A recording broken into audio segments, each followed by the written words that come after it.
नमस्कार, स्वागत है आपका। मैं हूं आपके साथ पूजा और आप देख रहे हैं सेहत, जिसमें आज हम बात करेंगे कोरोना के एक और साइड इफेक्ट पर। जी हां, कोरोना महामारी से जूझ रहा व्यक्ति पहले से ही बहुत कुछ झेल रहा होता है, लेकिन उसके ठीक होने के बाद भी कई बीमारियां सामने आ रही है जो उसे घेरे रखती है और शांति से जीने नहीं देती है।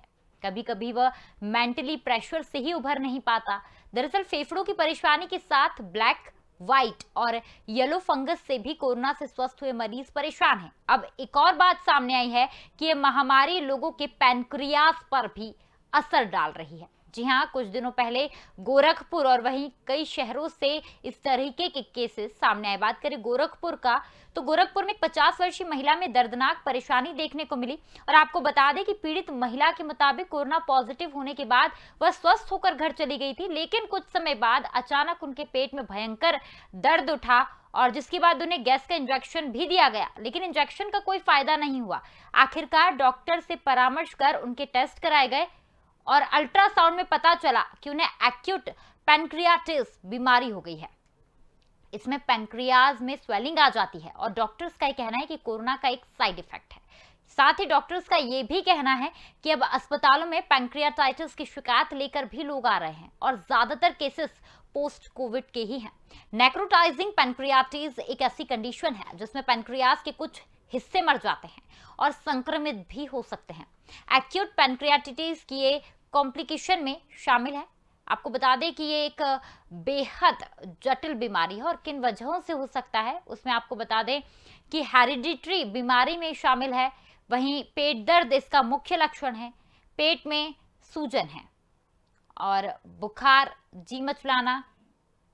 और इसी पर पैनक्रियास डाइजेशन सिस्टम का मेन ऑर्गन होता है। क्या कुछ हो रही है ये नई बीमारी, इस पर आज हम चर्चा करेंगे। तो हमारे साथ जुड़ गए हैं इस चर्चा में देश के जाने माने डॉक्टर करण पीपरे, पूर्व सुप्रिंटेंडेंट रायपुर एम्स, और डॉक्टर आर.एन. टंडन, पूर्व जनरल सेक्रेटरी आईएमए। आप दोनों का बहुत बहुत स्वागत है आज की इस चर्चा में। डॉक्टर टंडन, जिस तरीके से बात की जाए, कोरोना वायरस फेफड़े, किडनी और लीवर के अलावा पैनक्रियाज का भी दुश्मन हो गया है।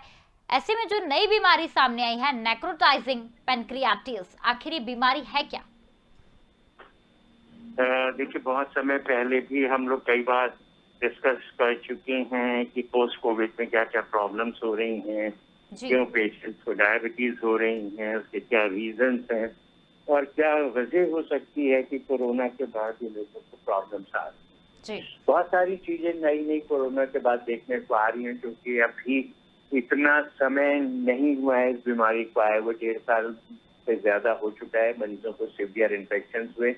अगर हिंदुस्तान की बात करें तो हमारा अप्रैल मई जून का ये महीना था जिसने हमें बहुत कुछ दिखाया और बहुत सारी बीमारियां दिखाई और बहुत परेशानियों का सामना करना पड़ा देश के नागरिकों को, और हेल्थ सर्विसेज भी जो थी इसके अंदर काफी परेशान थी। तो उन सबको देखते हुए अगर हम बात करें कि सिवियरिटी कितनी थी लोगों में बीमारी की, किस लेवल तक वो बीमार हुए, क्या क्या उनके इलाज हुए और किस तरीके से ये सब कुछ हुआ, तो उसके बाद ये सब कहानियां शुरू हुई कि लॉन्ग कोविड है, लॉन्ग कोविड के कॉम्प्लिकेशंस हैं, क्या क्या प्रॉब्लम्स हो रही हैं। तो जब हम बात करते हैं लॉन्ग कोविड और इसके कॉम्प्लिकेशंस की, क्योंकि हर कॉम्प्लिकेशन जो है वो किसी न किसी थ्योरी के ऊपर आधारित है और किसी न किसी थ्योरी से प्रूव होता है। तो जिस तरीका का ये कोरोना इन्फेक्शन है, जिसको हमने माना कि ये इम्यूनोजेनिक डिजीज है, यानी कि इम्यूनोजेनिसिटी बॉडी में बहुत तेजी से फैलती है, इम्यून रिस्पॉन्स बहुत ज्यादा रिस्पॉन्सिव हो जाता है, परेशानी खड़ी कर देता है। ये थ्रोम्बोजेनिक है, यानी कि खून की नसों में थ्रोम्बस, ब्लड जमने लगता है। ये सब ने देखा। हमें पता है कि ये सिवियर इन्फ्लेमेटरी इलनेस है। इन्फ्लेमेटरी इलनेस की हर हिस्से में सूजन है।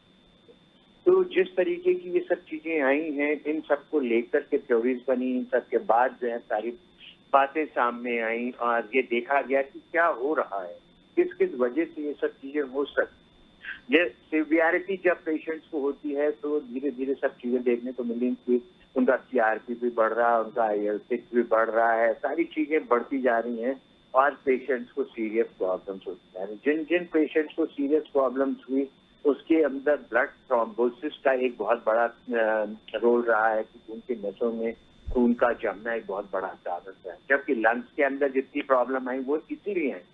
तो जब छोटी छोटी खून की नसों में सब जगह प्रॉब्लम आना शुरू, तो आप समझे कितने इंपॉर्टेंट ऑर्गन्स हैं बॉडी के, चाहे वो ब्रेन है, हार्ट है, लंग्स है, लिवर है, किडनी है, पेनक्रियाज है, इन सब के जो सिस्टम है वो छोटी छोटी खून की नसों पर आधारित है, उनके ऊपर प्रॉब्लम।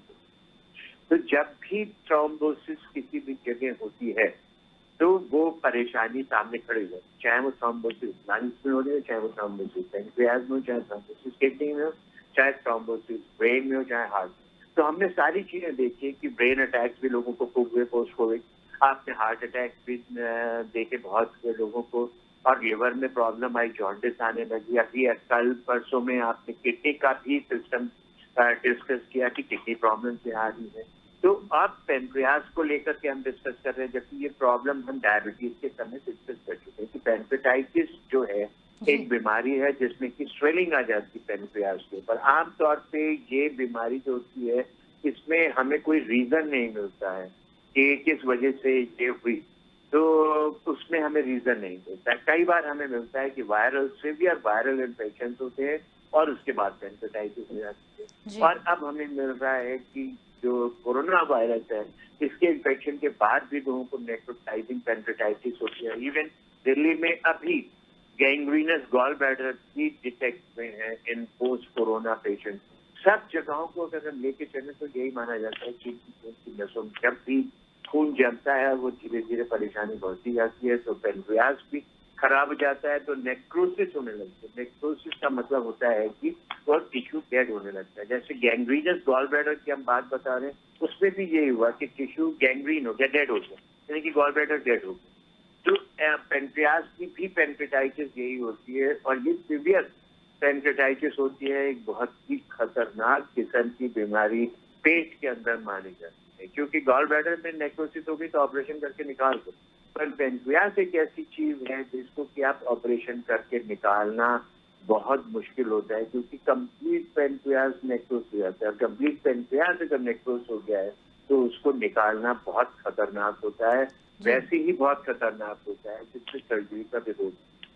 तो जो नेक्रोटाइजिंग पेनक्रियाटाइटिस आ रही है उसकी वजह से थ्रोम्बोसिस ऑफ पेनक्रियाज, और दूसरा जो ऑटो इम्यून सिस्टम में खराबी आती है, जो ऑटो एंटीबॉडीज बन रही है बॉडी के अंदर आफ्टर सीवियर इन्फेक्शन, यानी कि जब हमने साइटोकाइन स्टॉर्म की बात करी है। Cytokine storm basically severe reaction है बॉडी की जिसकी वजह से परेशानी।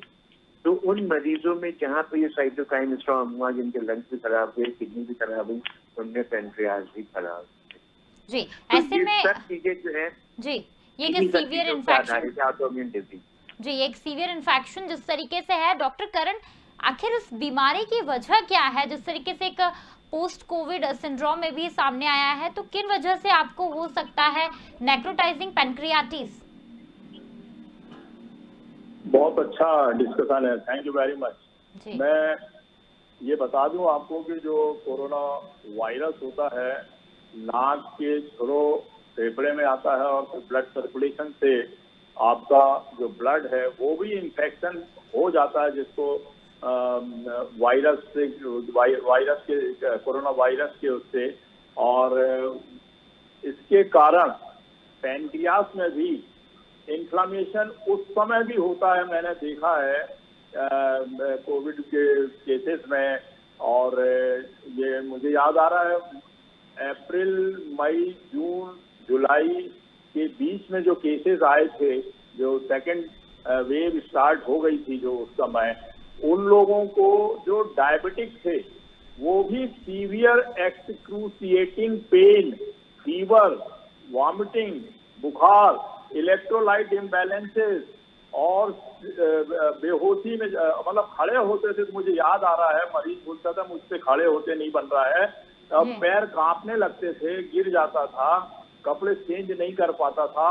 और उसका जब अल्ट्रासोनोग्राफी वगैरह हुआ तो पैनक्रियास में उसको स्वेलिंग के साथ में एडिमा भी था, पानी जमा हो गया था मतलब उसके चारों तरफ। और डायबिटीज उसका जो ब्लड शुगर लेवल है वो बहुत हाई, मतलब 450-500 तक, बड़ी मुश्किल से इंसुलिन से उसका नॉर्मल आता था, लेकिन उसको वीकनेस इतनी ज्यादा हो गई थी, खा नहीं पा रहा था, बार बार उल्टियां कर रहा था। और ये सब पोस्ट कोविड ही था, और कुछ लोगों को कोविड के दौरान भी और लोग खत्म हो गए हैं, ये मेरे को मालूम है, मुझे ज्ञात है और एक अनुभव है कि जो कोविड इन्फेक्शन होता है उस दौरान भी पैनक्रियाटाइटिस होती है और कार्डियक मसल्स में भी इन्फ्लामेशन होते हैं, न्यूराइटिस होती है, न्यूरोलॉजिकल प्रॉब्लम्स होते हैं, लिवर भी इन्वॉल्व होता है, उसकी पैरेंकाइमल सेल्स जो होती हैं, और पीलिया भी होता है उसमें, और मसल्स भी बॉडी की इन्वॉल्व होती हैं, और बहुत ज्यादा तकलीफ होती है लोगों को, उसमें पेन भी होता है, बुखार भी आता है, वॉमिटिंग भी होती है, लॉस ऑफ एपेटाइट भी होती है, और हार्ट में भी इन्वॉल्वमेंट हो जाता है।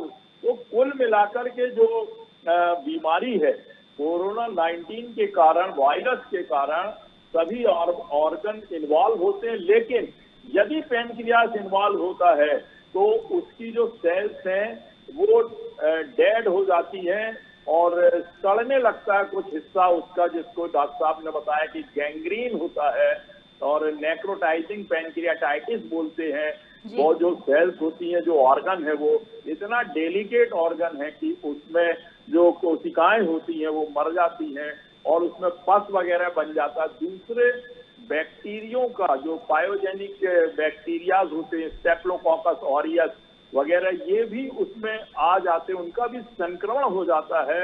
और वो जो सेल्स होती हैं, बीटा सेल्स ऑफ लैंगरहैंस जिसको बोलते हैं, उसमें पैनक्रियास से इंसुलिन का निर्माण होता है और इंसुलिन की बनाने वाली कोशिकाएं यदि मर जाएंगी, बीमार रहेंगी, इंसुलिन नहीं बनेगा या कम बनेगा तो ब्लड शुगर का लेवल बढ़ता है, जिसका इफेक्ट हार्ट में भी और ब्रेन में भी और लिवर में और पूरे बॉडी के जो अंग और टिश्यूज हैं उनका बहुत बड़ा असर पड़ता है और पेशेंट की डेथ हो जाती है। बहुत से लोग खत्म हो गए हैं, डायबिटिक लोग पोस्ट कोविड के बाद में खत्म हो गए, अच्छे होने के बाद भी पैनक्रियाटाइटिस होता है तो बहुत ज्यादा खतरनाक और दर्दनाक पेन होता है, बहुत ज्यादा मतलब बुखार आता है, खा नहीं पाता आदमी। अल्कोहल वगैरह जो पीने वाले रहते हैं और बीड़ी सिगरेट तंबाकू, उन लोगों के लिए तो ये पोस्ट कोविड बहुत ही घातक होता है। पैनक्रियास से जो पैनक्रियाटाइटिस वगैरह होती है या गैंग्रीन होता है या नेक्रोटाइजिंग पैनक्रियाटाइटिस होती है, बहुत मुश्किल से चिकित्सक और एंडोक्राइनोलॉजिस्ट और जो अपना वायरोलॉजिस्ट होते हैं या एमडी मेडिसिन या डीएम वगैरह जो डॉक्टर होते हैं और उनकी जो टीम होती है, जो दवाइयां हैं, जो आईसीयू में उनका इलाज होता है, उन्हें बहुत परिश्रम करना पड़ता है मरीज को बचाने के लिए। उसका जो बायोकेमिस्ट्री होती है पूरी डिस्टर्ब हो जाती है, उसे नॉर्मल फिर से लाने के लिए और मरीज को नॉर्मल करने के लिए बहुत ज्यादा परिश्रम करना पड़ता है। दवाइयों का उपयोग होता है, आईवी फ्लूइड्स का उपयोग होता है, तब फिर वो अच्छा होता है। और नहीं तो इस प्रकार के जो गैंग्रीनस पैनक्रियाटाइटिस होती है और नेक्रोटाइजिंग पैनक्रियाटाइटिस होती है जिसमें टिश्यूज खत्म हो जाते हैं, पैनक्रियास बहुत बुरी तरह से घायल हो जाता है क्योंकि ये बहुत ही घातक बीमारी है और दूसरे इन्फेक्शन के कीटाणु भी लग जाते हैं। एंटीबायोटिक, हायर एंटीबायोटिक और एंटीवायरल ड्रग और एंटीपायरेटिक ड्रग और प्रोटीन, विटामिन, जूस इस प्रकार से देते हैं, तब फिर वो मरीज अपने नॉर्मल लाइफ में आता है। लेकिन उसके बावजूद भी उसे अपनी बॉडी को नॉर्मल बनाए रखने के लिए उसकी दिनचर्या, ऑक्सीजनेटेड वातावरण, हाई प्रोटीन और विटामिन का डाइट, समय समय पे डाइटिशियन के द्वारा लिखवा करके, और कोई भी इन्फेक्शन ना हो। और जो छोटा मोटा इन्फेक्शन हुआ है उसको पैनक्रियास हो, चाहे न्यूमोनाइटिस हो या ब्रेन में हो या एंडोकार्डाइटिस हो या रीनल इन्फेक्शन हो, ये सब वापस नॉर्मल उसमें आना बहुत ही जरूरी है, तब ही इंसान नॉर्मल लाइफ जी सकता है और हेल्दी लाइफ जी सकता है और अच्छा हो सकता है। नहीं तो पैनक्रियास का दर्द मिड एब्डोमेन में, जब पैनक्रियास जो खाने की थैली के सामने होता है, गुर्दे के आगे होता है, ये सब इन्फ्लेम्ड हो जाते हैं, जैसा कि आप डायग्राम में बता रहे हैं, चित्र में बता रहे हैं। और इतना कीमती अंग है ये कि अगर इसमें कोई इन्फेक्शन हो गया और इन्फेक्शन के बाद में उसका जो सेल्स हैं, ऑर्गन से कुछ परसेंटेज डैमेज होकर के सड़ गया या गैंग्रीन हो गया या नेक्रोसिस हो गई, तो वो जो नेक्रोसिस है वो वापस नहीं ठीक होती है और पेशेंट मौत के मुंह में, काल के मुंह में जाने के लायक हो जाता है, तो ऐसी स्थिति नहीं आना चाहिए। जैसा कि आपने पहले हम लोगों ने डिस्कस किया था कि ब्लैक फंगस और येलो फंगस, और वो भी जानलेवा होता है।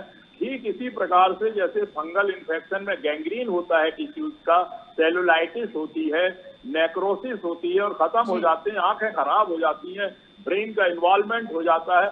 इसी प्रकार से पैनक्रियास में भी यदि इस प्रकार के घातक संक्रमण होते हैं तो पेशेंट की जान को बहुत खतरा होता है। यहाँ पर डॉक्टरों की ये ड्यूटी रहती है कि उसकी पूरी जांच कराएं, उसका इलाज करें, और मरीज का और उसके रिश्तेदार की भी ड्यूटी होती है कि कोविड के दौरान और पोस्ट कोविड के दौरान दोबारा मरीज को किसी प्रकार के और अंगों में दूसरे इन्फेक्शन भी ना हो और कोविड का रिकरेंस भी ना हो, इसका पूरा ध्यान रखना चाहिए। जी बिल्कुल डॉक्टर करण, जिस तरीके से आपने कहा कि पेट में दर्द होना एक मुख्य लक्षण है, ऐसे में डॉक्टर टंडन आपसे जानना चाहेंगे कि जिस तरीके से पेट में दर्द होना एक मुख्य लक्षण है, क्या इसके अलावा और भी लक्षण है जिससे समझा जा सकता है कि आप इस बीमारी के शिकार हो गए हैं?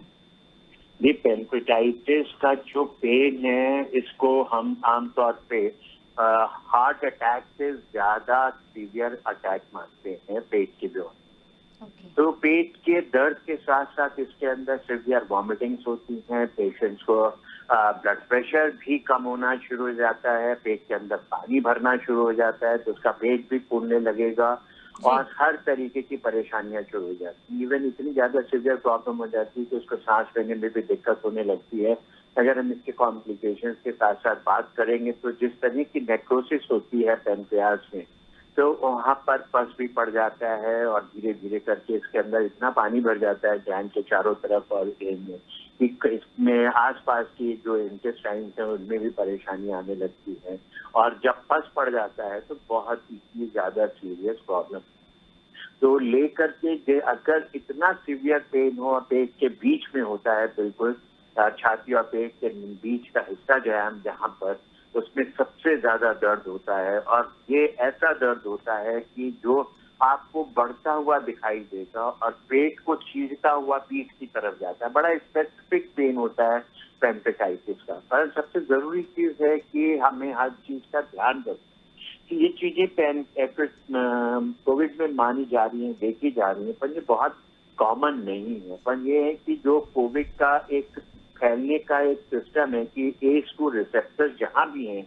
ये कोविड के इन्फेक्शन को फैल जाता है, और ये ACE2 रिसेप्टर्स इंटेस्टाइन्स में सब जगह हैं, पैनक्रियास में भी है। तो ये इनफैक्ट वायरस भी जो है, कुछ लोगों की जो ऑटोप्सी हुई है उसके पैनक्रियाटिक टिश्यू में वायरस पाए गए, तो ये डायरेक्ट इन्वॉल्वमेंट के साथ साथ भी सारी प्रॉब्लम करता है। और बाकी तो जो खून की नसों के अंदर वायरस खराबियां कर रहा है, क्योंकि हर एंडोथेलियम यानी कि खून की नसों के अंदर की लाइनिंग, किसी भी ग्लैंड के अंदर की लाइनिंग जो एंडोथेलियम है, वहाँ हर जगह ACE2 रिसेप्टर्स है, तो ये हर एक चीज को खराब कर सकता है।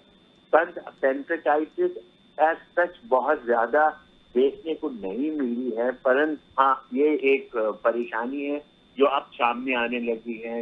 हर जगह नेक्रोसिस दिखाई दे रही है, पर पैनक्रेटाइटिस के सबसे ज्यादा सीवियर सिम्टम यही होते हैं। और बेसिकली डायग्नोसिस इसकी ब्लड टेस्ट पे होती है, सीरम एमाइलेज और लाइपेज बहुत ज्यादा बड़े होते हैं, और उसके साथ लिवर फंक्शन भी डिरेंज हो जाता है। और एग्जैक्ट डायग्नोसिस इसकी CT स्कैन और MRI पे होती है। पर पेट का दर्द एक मुख्य सिम्टम होता है, साथ में बहुत उल्टियां होती हैं, फीवर होता है, सीवियर पेन। किसी ने जिसने बर्दाश्त किया होगा एक्यूट पैनक्रेटाइटिस का पेन, सिर्फ वही समझ सकता है कि इस पेन की सीवियरिटी क्या होती है। आम दवाइयों से इस पर कोई असर नहीं पड़ता है, बिल्कुल भी फर्क नहीं आता है। तो ये बहुत ही सीवियर किस्म का पेन होता है, और बाकी जितने भी पेट के सिम्टम्स हैं उनको सबको इसके साथ में जोड़ा जा सकता है। पर कंफर्म डायग्नोसिस सिर्फ ब्लड टेस्ट और CT MRI पे। क्लिनिकली एक्यूट पैनक्रेटाइटिस को हम सस्पेक्ट करते हैं, पर कंफर्मेशन जो है वो उसी से ही होता है, CT स्कैन और ब्लड टेस्ट होता है, एमाइलेज और लाइपेज। तो लोगों को समझना है कि ये सब परेशानियां हो सकती हैं। कोई भी दिक्कत है, पेट में दर्द, बहुत सीवियर दर्द और वॉमिटिंग में, तो डॉक्टर को कंसल्ट करेंगे, डॉक्टर इन्वेस्टिगेट करके देखेंगे। पर बहुत ज्यादा चिंतित होने की जरूरत नहीं है, क्योंकि जो कोहॉर्ट स्टडी हुई है, पिछले मरीजों को देखा गया, उनकी हिस्ट्री ली गई, उनके टेस्ट लिए गए और उनके डायग्नोसिस, तो ये 0.07% केसेस में पाई गई है। तो 0.07% बहुत ही कम नंबर है, कोई चिंता करने की जरूरत नहीं है। पर हाँ, सब चीजें रिपोर्ट हो रही हैं, चाहे वो पेनक्रेटाइटिस हो, चाहे वो नेक्रोटाइजिंग पेनक्रेटाइटिस हो, चाहे एक्यूट पेनक्रेटाइटिस हो, चाहे कोलेसिस्टाइटिस हो या gangrene of the gall bladder. ये एक कैलकुलस कोलेसिस्टाइटिस है जिसमें पथरी नहीं होती है पेट में, पर फिर भी हर तरीके की परेशानी, गॉल ब्लैडर सड़ जाता है और परेशानियां खड़ी करता है। हमें पता होना चाहिए, यानी कि डॉक्टर्स के दिमाग में अब ये सब चीजें आने लगेंगी। अगर हम बात करेंगे कि पेनक्रेटाइटिस हो रही है तो मरीज को वो पेनक्रेटाइटिस के पैटर्न से देखेंगे, और कोलेसिस्टाइटिस हो रही है, गैंग्रीनस कोलेसिस्टाइटिस हो रही है, तो हम उसके हिसाब से मरीज को इवेलुएट करेंगे। फिर ये डॉक्टर्स के लिए फायदे में आ गई है चीजें कि हमें पता चल रहा है कि आपकी डायग्नोसिस जो है इस लाइन पे भी होनी चाहिए, आपका थॉट प्रोसेस जो है इस लाइन पे भी होना चाहिए कि पेनक्रेटाइटिस भी हो सकती है और ए कैलकुलस गैंग्रीनस कोलेसिस्टाइटिस भी हो सकती है, जो इतनी कॉमन नहीं है। पर पेनक्रेटाइटिस डेफिनेटली एक वायरल पेनक्रेटाइटिस बहुत होती है, एक इडियोपैथिक होती है जिसमें कोई कारण नहीं पता है, तो उसे वायरल पेनक्रेटाइटिस होती है। और stone, gall stone, CBD stone होते हैं, उनके साथ पेनक्रेटाइटिस होती है। पर इस समय जो भी पेनक्रेटाइटिस हम कोविड के साथ बात कर रहे हैं वो वायरस से रिलेटेड है।